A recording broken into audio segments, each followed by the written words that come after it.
just this past week, Target said it's going to close 9 major stores across the country, across the United States. New York City's Harlem neighborhood, 2 locations in Seattle, 3 stores in San Francisco, Oakland area, and 3 more in Portland, Oregon. What do those cities all have in common? We cannot continue operating these stores because theft and organized retail crime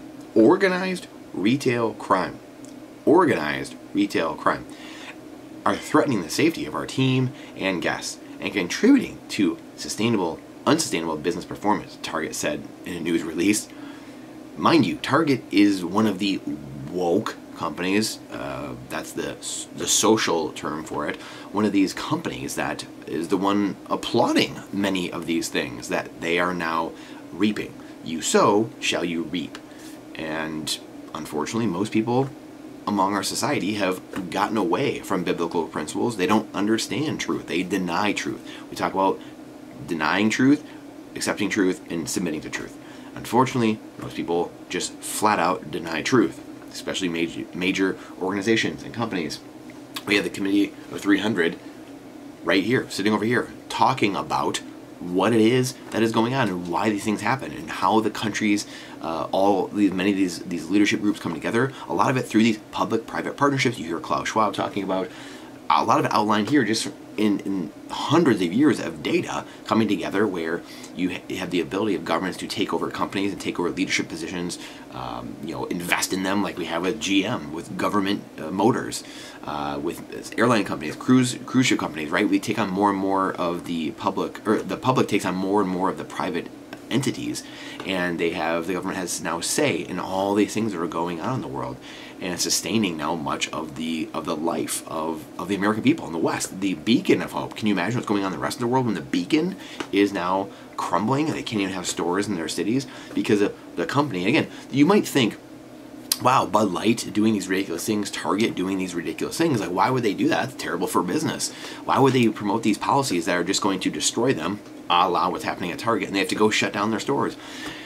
Because they're doing it on a human front. They said unsustainable business performance. They didn't say like, oh, our margins are terrible. Like, oh, we're gonna go bankrupt. Like, oh, because the devil's in the details. Many of these places are actually doing very well. However, this isn't the secret sauce. The secret sauce, when you're in bed with the government, when you're in bed with the fiat system, the unlimited currency printer, the currency printer go brr.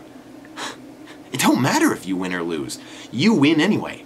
Right? Heads, I win. Tails, you lose. Bingo. That's the game. I mean, that's the game. Giotto Griffin said in our Bitcoin trading cards, we talk about it. We talk about Giotto Griffin. He's one of our people in the cards.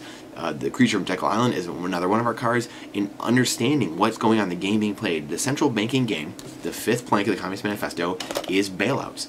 Bailouts. It's socializing the losses. So when companies lose, they're doing your dirty work for you. They're doing the government's dirty work. But when they lose, the government says, well, don't worry.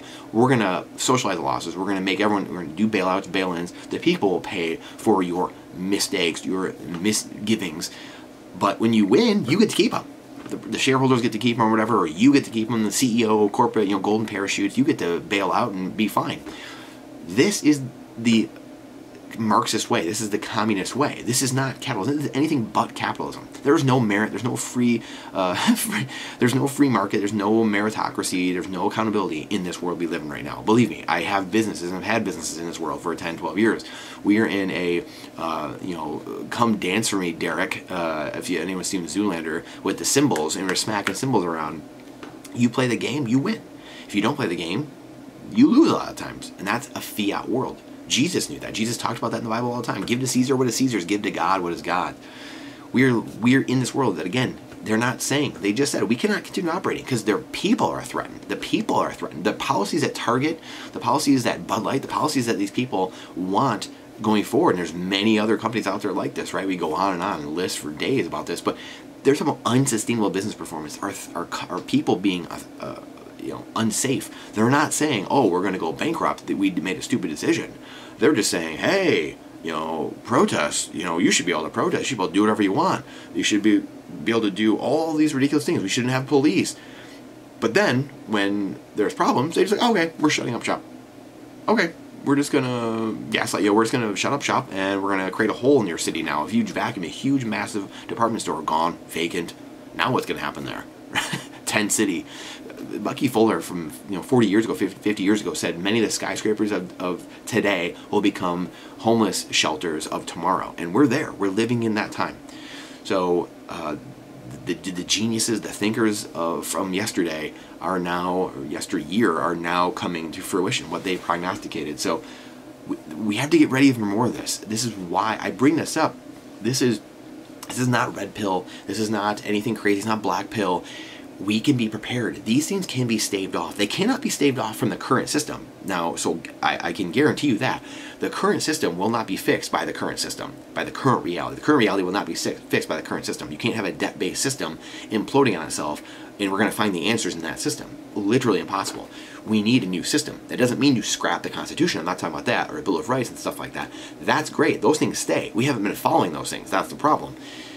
And anyone who knows any line in any of those documents would know that. We need a new monetary system. We've separated church from state. Now we need separation of money from state. We need separation of media from state. We're getting that with the Bitcoin network. The first layer protocol, which is free speech, is separating money from state, and it's separating media from state with things like Nostr, Ghost, and Zion. People can now communicate around the world with their monetary value through Bitcoin. They can communicate via chat, written word, blog, emails, video, with things like Nostr, Ghost, and Zion, and there'll be more and more coming.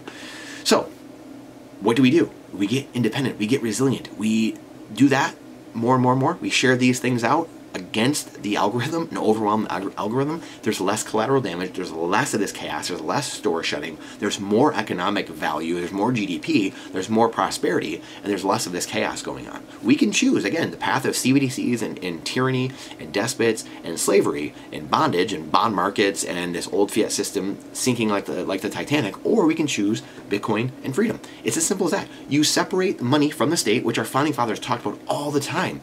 You do that, you win. You win. It's up to us. You separate money from the hands of the few people at the top controlling the game and controlling tens of thousands, hundreds of thousands of companies, non-governmental organizations, and we win. You separate them from their power. That's why they have the power they have.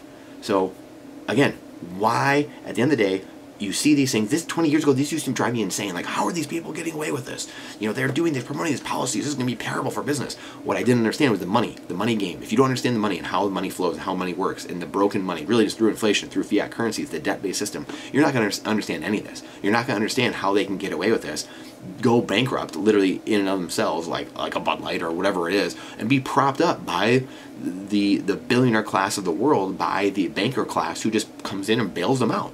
Look at pension funds. Look at state pension funds being bailed out now for the first time in the last few years.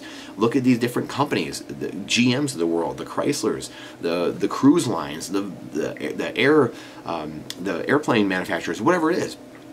They are now getting bailed out because they are running unsustainable models, doing things against the will of the people, and they're rewarded for it. So what does that tell them? I'm going to do more ridiculous stuff. I'm going to align myself, get in bed with the government, who has no incentive to do anything of merit or value of accountability, because they answer to no one. And when you have election systems that no one can verify, no one can tell you what's going on, there's literally zero accountability. And this is why you see things like the January 6th thing happening, when you have people going to stop an insurrection, then being blamed for an insurrection. And you have, mafia, mob rule, people being sparked, right? Federal agents being in there, or maybe they weren't, right? It looks like they were, but maybe they weren't, right? But you put yourself in that position, well, yeah, that's what's going to happen. They're trying to spark things off. This has been happening. This is, documented throughout history. This is how these things work. But you have the people there. This is how backwards we are. The people there trying to stop an insurrection, just saying, hey, we need to audit this. We need to figure out what is going on, right? People that, the one or two that are in Congress, maybe like a Mike Lee or Rand Paul, saying, hey, we need to know where our currency, our cash is going to Ukraine. And every other senator in House and Rep saying, no, we don't need to audit anything. We don't need to audit anything at all. What kind of clown world are we in? So the few people, right, the couple percent are the people of the Revolutionary War that were fought, the few percent that changed things.